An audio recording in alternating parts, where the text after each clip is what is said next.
여러분 안녕하십니까? 뉴스라이브 문을 엽니다. 요즘은 찾아보기도 쉽지 않은 연탄. 올해는 한 장에 얼마나 할까요? 지난해와 마찬가지로 639원이라고 합니다. 문제는 연탄에 지급되던 보조금이 내년부터 사라지면서 이른바 에너지 빈곤층들의 부담이 커질 수도 있다는 겁니다. 장기적으로는 사라져야 할 착하지 않은 연료이긴 하지만 이들을 돕기 위한 피부에 와닿는 정책 마련도 필요해 보입니다. 11월 18일 뉴스라이브 지금부터 시작합니다. 오늘의 헤드라인입니다. 공직선거법 위반 혐의로 재판에 넘겨진 이정훈 강동구청장에게 벌금 90만 원이 선고돼 구청장직을 유지하게 됐습니다.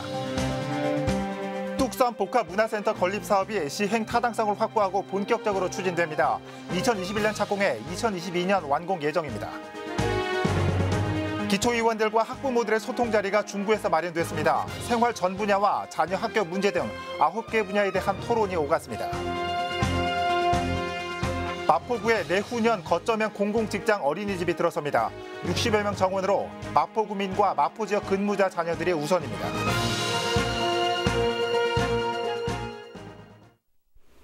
선거법 위반 혐의를 받았던 이정훈 강동구청장이 2심에서 벌금 90만 원을 선고받아 구청장직을 유지하게 됐습니다. 서울고등법원 형사 6부는 지난 15일 공직선거법 위반 혐의로 기소된 이정훈 구청장에게 벌금 80만 원을 선고한 원심을 파기하고 벌금 90만 원을 선고했습니다. 재판부는 일부 혐의가 유죄로 바뀐 점을 반영해 심리했지만 선거 결과에 큰 영향을 미치지 않은 것으로 봤다며 양형 이유를 설명했습니다.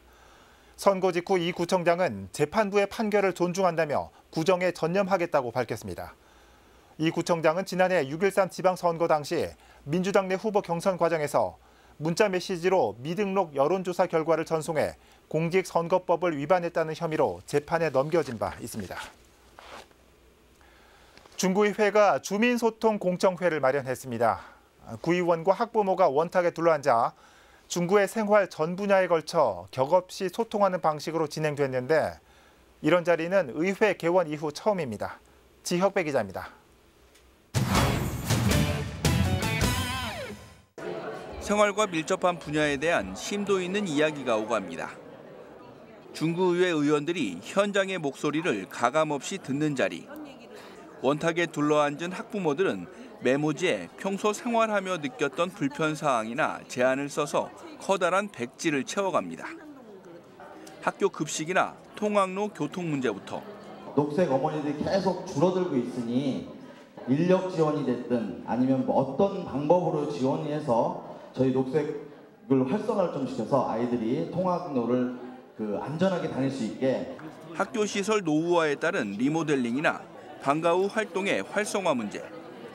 인원이 적기 때문에 폐강되거나 진행이 못 되는 상황들이 많다라는 의견들이 있어서 학교끼리 이렇게 좀 소통을 해서 방과 후 프로그램 등등을 활성화를 더 시켜서 문화 공간의 지리적 편중 문제와 주민 편의 시설의 접근성 개선, 건의 사항과 관련해 관련 기관들의 신속한 해결까지.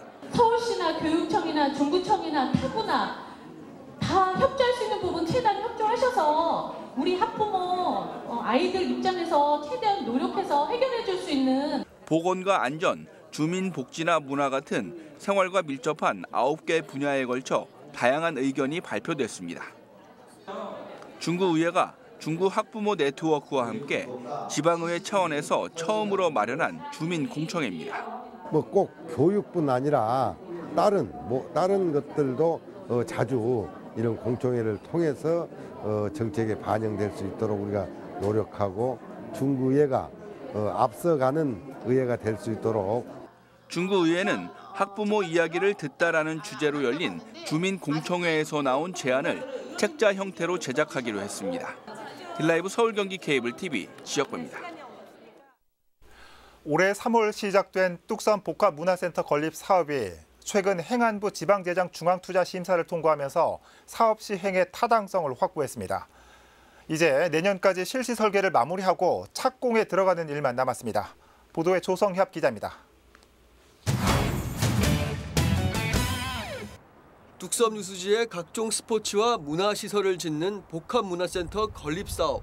최근 성동구는 행안부로부터 해당 사업의 필요성과 타당성을 확보했다고 밝혔습니다. 행안부 지방재정중앙투자심사를 조건부로 통과한 것. 이에 따라 구는 이달 중 설계 공모를 시작으로 본격적인 사업을 시행합니다. 사업 계획에 따르면 현재 축구장으로 활용되고 있는 용지에 연면적 5,600여 제곱미터, 지상 4층 규모의 스포츠 문화센터를 짓습니다. 지상 1층과 2층엔 수영장과 어린이집, 돌봄센터가 들어서고 지상 3층과 4층엔 다목적 체육관과 생활문화센터를 조성합니다. 옥상엔 풋살장과 조깅트랙 등을 만듭니다. 복합문화센터와 함께 인근 13,000여 제곱미터 용지에 대형 공영주차장도 조성합니다. 주차장은 425면 규모로 센터 이용자들과 인근 주민들의 주차난을 해결할 것으로 기대됩니다. 주차 면수가 한 3배 정도 이렇게 늘어난 거기 때문에 일단은 주차 못해갖고 체육시설이라든지 우리 어린이집이라든지 각종 시설들을 이용 못하는 분은 없을 겁니다. 센터 건립 총 사업비는 277억 원으로 국비 40억 원과 시비 67억 원, 구비 170여억 원이 투입됩니다. 구는 내년까지 실시 설계 용역을 마무리하고 2021년 착공해 그 다음 해 완공할 계획입니다. 딜라이브 설경기 케이블 TV 조성엽입니다. 직장 어린이집이 없는 중소기업과 비정규직 근로자 자녀들이 우선 입소할 수 있는 거점형 공공직장 어린이집 마포구에 들어설 예정인데요. 최근 관계기관들이 업무 협약을 맺으면서 사업이 본격화할 전망입니다. 천서영 기자입니다. 거점형 공공직장 어린이집 건립과 관련해 최근 관계기관들이 업무 협약을 체결했습니다. 마포구를 비롯해 임실군과 영주시 등 5개 지방자치단체와 고용노동부 그리고 근로복지공단이 함께 협약을 체결한 것입니다. 이에 따라 마포구에는 오는 2021년 3월 개원을 목표로 거점형 공공직장 어린이집이 신축됩니다. 이를 위해 구는 연남동에 사업 부지를 매입했고 현재는 330여 제곱미터 부지의 4층 규모로 어린이집을 짓기 위한 실시 설계 용역이 진행되고 있는 상태입니다. 건립 비용은 총 58억 원. 협약에 따라 고용노동부가 80%를 부담하고 서울시가 17%, 마포구가 3%를 부담해 어린이집을 짓게 됩니다. 어린이집 정원은 대략 60여 명입니다. 마포구에 거주하거나 마포구 관내 중소기업에 근무하는 근로자의 자녀들이 우선 입소할 수 있고 인원 배분율에 따라 인근 서대문구와 은평구 주민들의 자녀들도 선발될 수 있습니다. 또 이곳은 저녁 6시 이후 혹은 주말 근무를 해야 하는 부모들이 아이를 맡길 수 있게 특수보육도 이루어지고 운영은 근로복지공단이 직영으로 맡게 됩니다. 한편 서울에서는 강서구에만 거점형 공공직장 어린이집이 설치돼 현재 운영되고 있는 상태입니다. 딜라이브 서울경기 케이블 TV 천서입니다.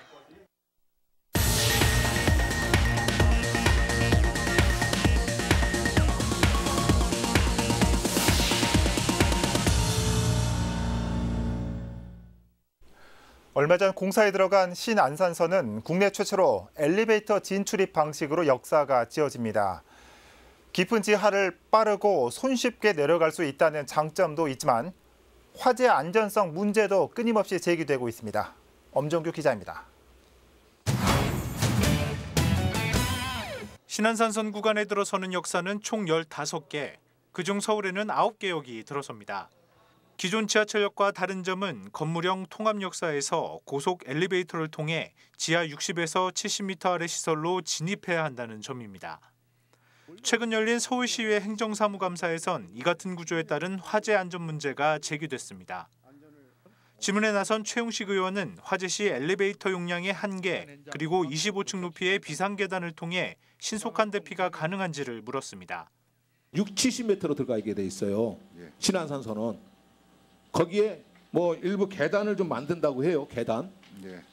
그럼 60-70m 정도의 기준이면 25층 규모인데 예를 들어 만약에 이게 뭐 출퇴근 시간에 만약에 그 사고 한번 났다고 불이 한번 났다고 생각하면 이에 대해 소방재난본부장은 6분 안에 대피가 가능해야 한다는 시설 규정 준수를 사업자 측에 요구하겠다는 입장입니다.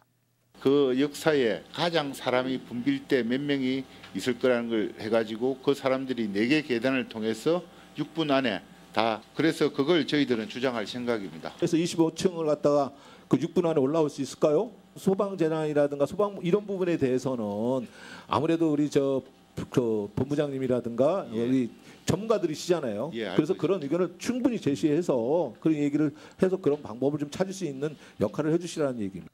한편 사업자인 넥스트레인은 화재가 발생할 경우 불연성 재료로 시공된 대합실이 안전구역이 되고 제연과 스프링클러 등 안전시설을 충분히 갖췄다며 기존 역구조에 비해 더 안전하다는 입장입니다. 딜라이브 서울 경기 케이블 TV 엄중규입니다. 조선총독부가 80여 년 전 공원으로 지정한 곳이 있습니다. 바로 한남 근린공원입니다. 그런데 아직까지 토지 매입조차 되지 않고 있는 상황에서 이대로라면 내년 7월 공원 지정이 해제됩니다. 용산구에서는 공원을 지키기 위한 토론회가 열렸습니다. 이재용 기자입니다. 조선총독부가 공원 부지로 고시했던 한남 근린공원입니다. 고시된 지 79년이 지났는데 아직까지 삽 한 번 뜨지 못했습니다.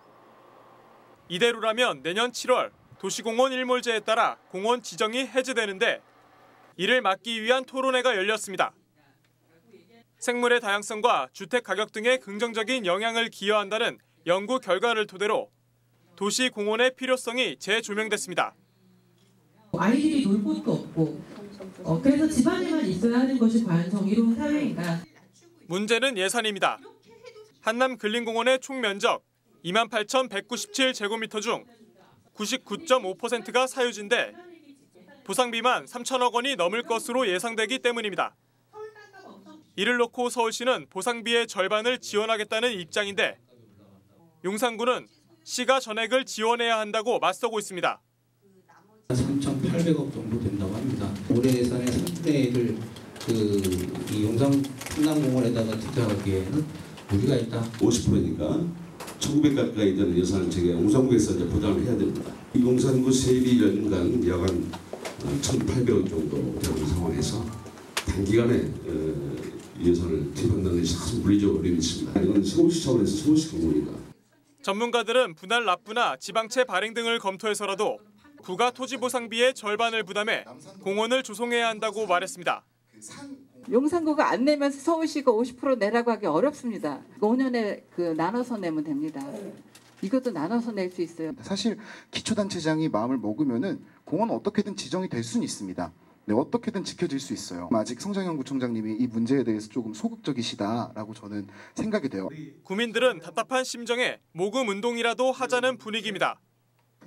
돈이 없으면 모금 운동이라도 구 의원님이나 구청장에서 좀 하자 그래요. 길만 닦아주면 우리가 다 하면 될 거 아니에요. 모금 운동이라도 해서 그걸 잡아놓자고요.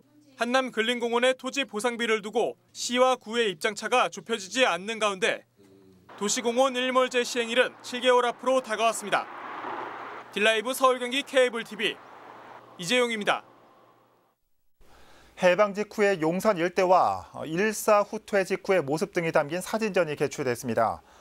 모두 당시 미군이 촬영한 사진인데 이 중에는 국내에서 첫 공개되는 사진도 있다고 합니다.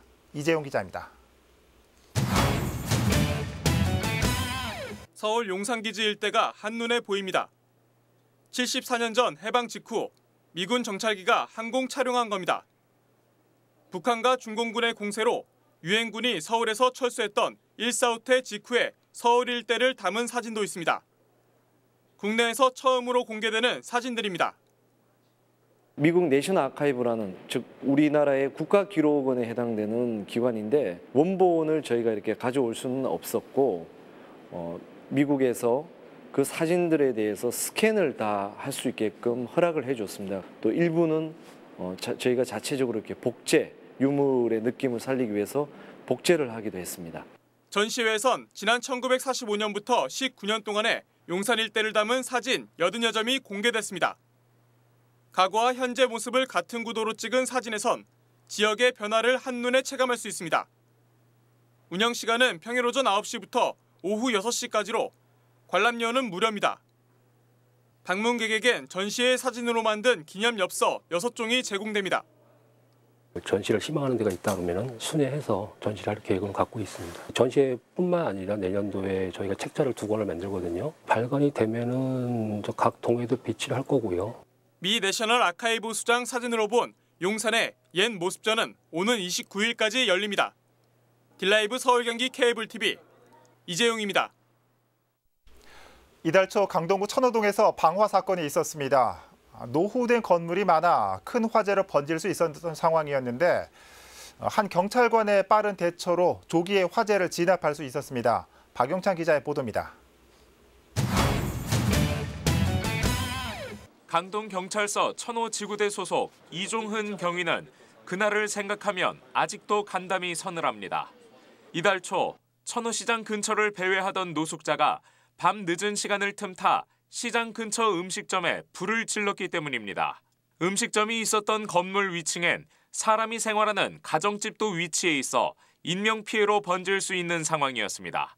방화 사건 직후 현장에 도착했던 이경희는 긴박했던 당시 장면을 떠올립니다. 그 천막을 거의 한 2분의 1 이상 태우고 저 위에 캐노피 부분 타가지고 2층으로 올라가고 있는 상황이었고요. 당시 이경희는 함께 출동한 동료 경찰관과 순찰차에 있던 휴대용 소화기로 초동 진화에 나섰지만 불길을 잡기엔 역부족이었습니다. 2층 가정집으로 치솟는 화마를 잡기 위해 음식점 인근 소화전으로 달려간 이경희는 소방호스로 물을 뿌리며 남은 불길을 잡아내는 데 성공합니다. 불이 났던 음식점 인근엔 천호시장을 비롯해 노후된 건물과 시설이 많았던 상황. 자칫 커다란 화재로 번질 수 있었지만 이경희의 재빠른 대처로 조기에 불을 진압할 수 있었습니다.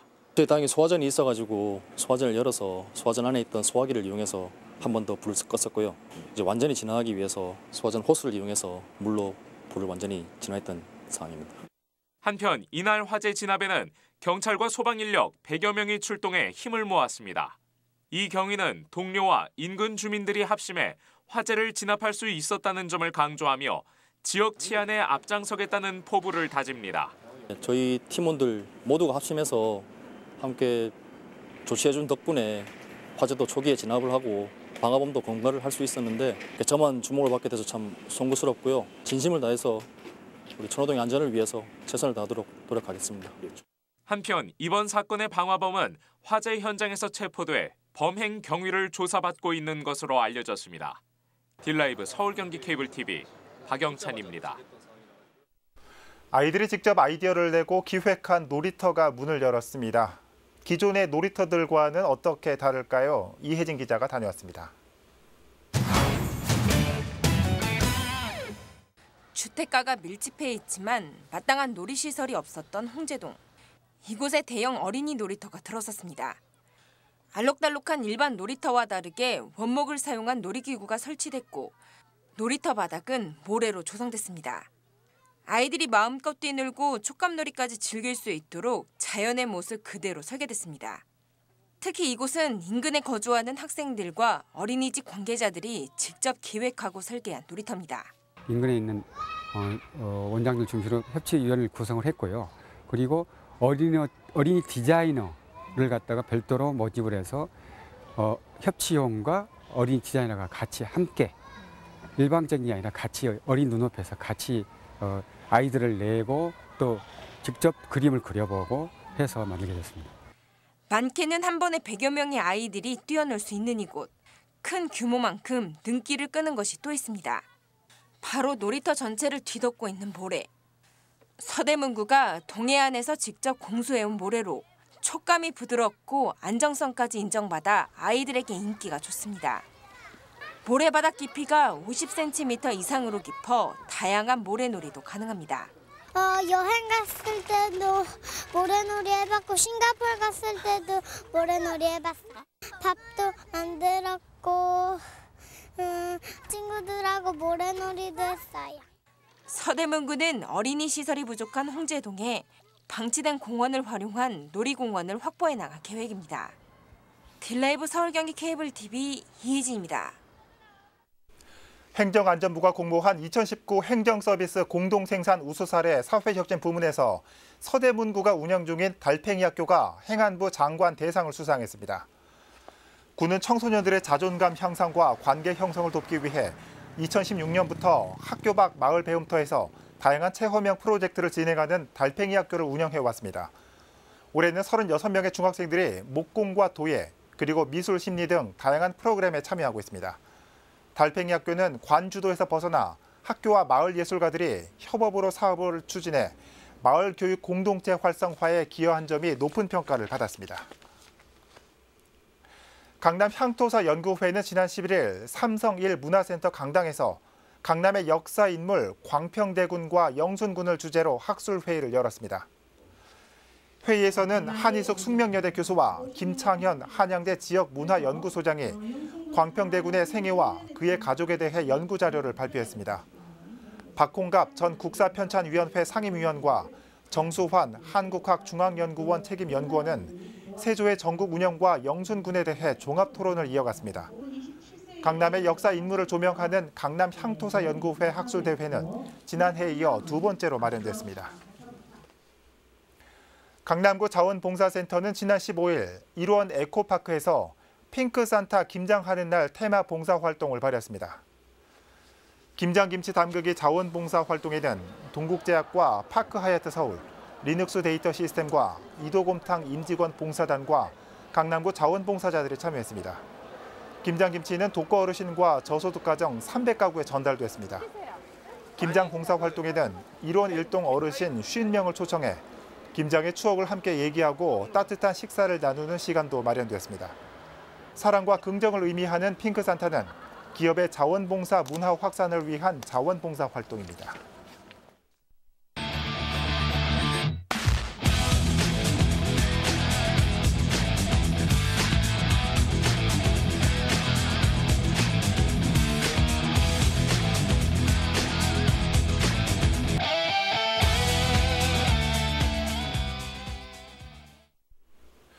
오늘은 아침보다 낮이 더 추운 하루가 되겠습니다. 그만큼 겨울에 한 발짝 더 다가간다는 뜻이겠죠. 오늘은 낮 기온 5도, 내일 아침 영하 2도에 모레는 영하 3도까지 떨어집니다. 옷차림 두둑히 하셔야겠습니다. 뉴스라이브 마칩니다. 시청해 주셔서 고맙습니다.